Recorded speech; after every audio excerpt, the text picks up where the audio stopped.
Hi friends, welcome back to my channel cementum dental care. मैं doctor Utsav Sharma आपका host अपने channel पर स्वागत करता हूं। मैं पेशे से एक एंडोडोंटिस्ट हूं और साथ में यूट्यूब कंटेंट क्रिएटर भी हूं। चैनल को जो लोग पहली बार देख रहे हैं, please like share comment subscribe जरूर कीजिए। इस इंफॉर्मेशन को आप जितना स्प्रेड करेंगे उतना लोगों का फायदा होगा। आज मैं आपको बताने वाला हूं कि री रूट कैनाल ट्रीटमेंट हमें करवाना चाहिए या नहीं करवाना चाहिए। क्या वो सक्सेसफुल होता है या री रूट कैनाल ट्रीटमेंट के बाद भी दांत सड़ जाता है, खराब हो जाता है, उसमें दर्द आता है और अल्टीमेटली दांत को निकालना पड़ता है। Without wasting any time, let's dive into it. Comments में आप लोग बताना, आप में से कितने लोग ये समझते हैं या जानते हैं कि री रूट कैनाल करवाना चाहिए क्योंकि उसका सक्सेस रेट बहुत अच्छा है, या कुछ लोग आप में से ऐसा भी समझते हैं कि एक बार रूट कैनाल करवा लिया, दोबारा नहीं करवाना, यानी री रूट कैनाल हम नहीं करवाएंगे, बस अब तो दांत हमें निकलवाना है। बहुत दुखता है, बहुत पेन होता है, we are not very happy, right. Scientific studies ये कहती हैं कि री रूट कैनाल ट्रीटमेंट का जो सक्सेस रेट है वो है 50% से लेके 75% तक। तो एक बहुत अच्छा हमें पैरामीटर मिल जाता है, ब्रॉड हेल्दी प्रोग्नोसिस का ये एक विंडो ब्रैकेट हमें मिल जाता है। बट इस पे कई सारे गवर्निंग फैक्टर्स होते हैं जो एक री रूट कैनाल को सक्सेस की तरफ ले जाते हैं या फेल्योर की तरफ ले जाते हैं। पहला जो गवर्निंग फैक्टर है, मैं जो हर वीडियो में आपको बताता आ रहा हूं, वो है रूट मॉर्फोलॉजी। देखिए, कई बार ये होता है कि एनाटॉमिकल पोजीशन दांत की इस तरह होती है कि ऑपरेटर को ऑपरेट करने में बहुत ज्यादा डिफिकल्टी होती है।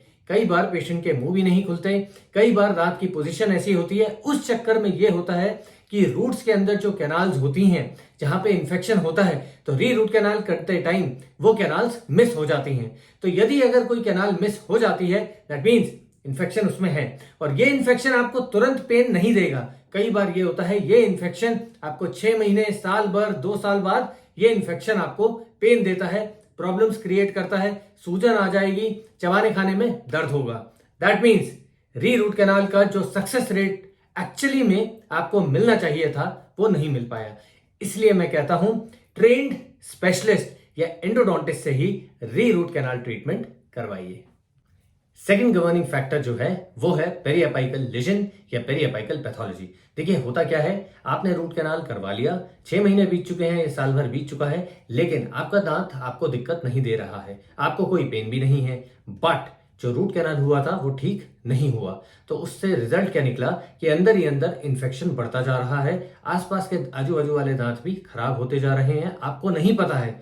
लेकिन एक दिन जब आपको दर्द आता है, अचानक आप अपने डेंटिस्ट के पास जाते हैं, तो वो आपको कहते हैं कि इसमें री रूट कैनाल ट्रीटमेंट करना पड़ेगा।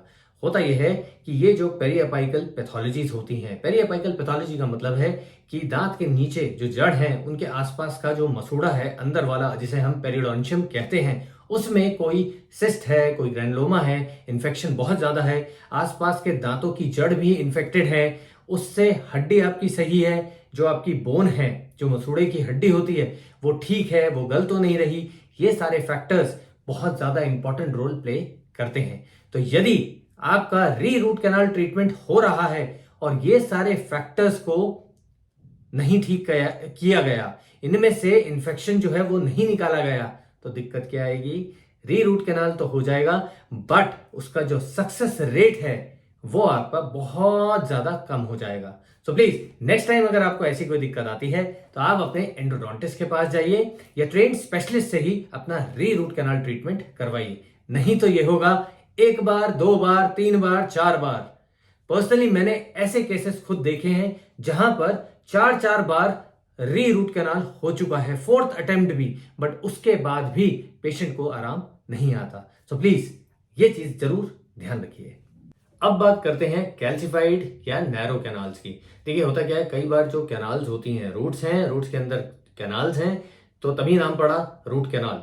तो जो कैनाल्स हैं ये ब्लॉक हो जाती हैं, कैल्सिफाइड हो जाती हैं, ठीक है। और दूसरा ये होता है, कई बार ये कैनाल्स बहुत नैरो होती हैं, पतली होती हैं, तो भी जब फर्स्ट टाइम रूट कैनाल किया जाता है तो ये मिस हो जाती हैं बाय दी ऑपरेटर।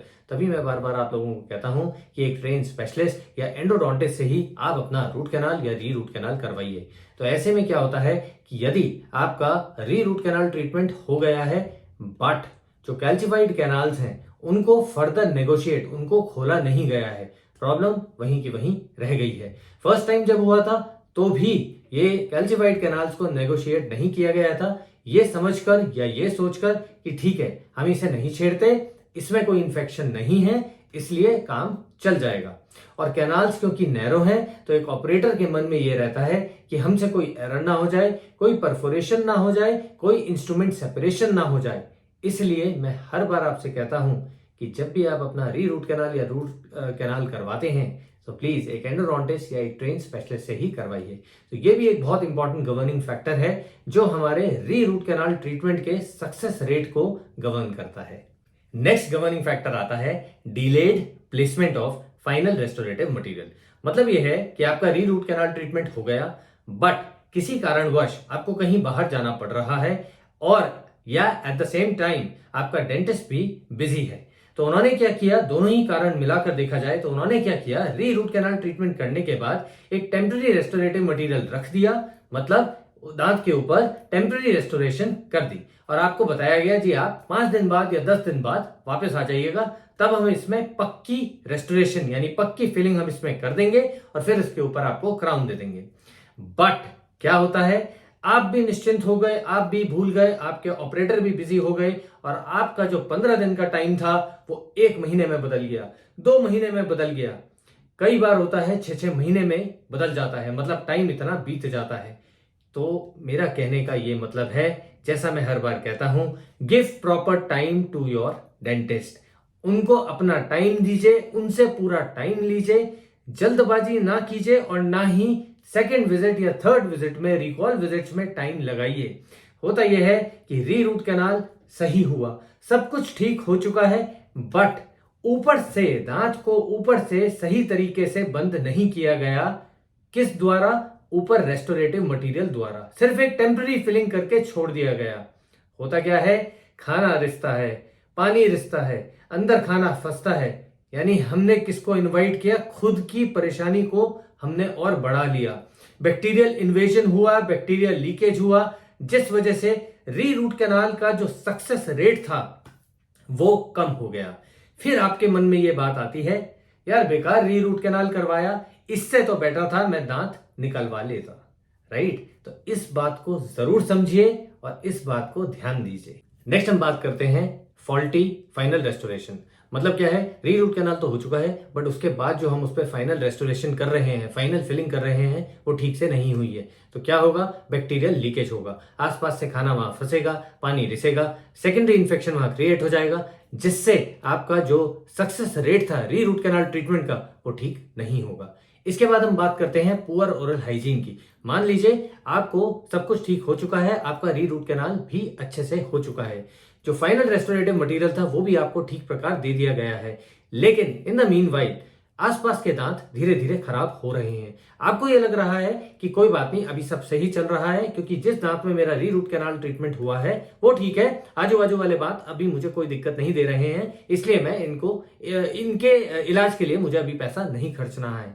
बट बात ऐसी होती है कि आजू बाजू वाले दांत ऊपर से आपको सही लग रहे हैं, अंदर ही अंदर हो सकता है कि आपके जिस दांत में री रूट कैनाल ट्रीटमेंट हुआ होता है, क्या पता उसको भी खराब कर रहे हो। तो ये भी एक बहुत गवर्निंग इंपॉर्टेंट फैक्टर है कि ऐसा ना हो री रूट कैनाल ट्रीटमेंट जो करवाया था वो फिर खराब हो जाए और मन में फिर यही बात आ जाए कि री रूट कैनाल ट्रीटमेंट क्यों करवाया, इससे तो बेटर था कि दांत में निकलवा देता। नेक्स्ट हम बात करते हैं, कोई क्रैक्ड है क्राउन, कोई लूज है क्राउन या कोई फिलिंग टूट गई है। हम सोचते रह जाते हैं कि हमें अपने डेंटिस्ट के पास जाना है और ठीक करवाना है, लेकिन होता यह है री रूट कैनाल तो हो चुका है लेकिन वही सेकेंडरी डीके, क्योंकि कोई फिलिंग टूटी हुई है या कोई क्राउन है, ऊपर प्रोस्थेसिस है, वो टूटा हुआ है, चिप्ड है, क्रैक्ड है या लूज है।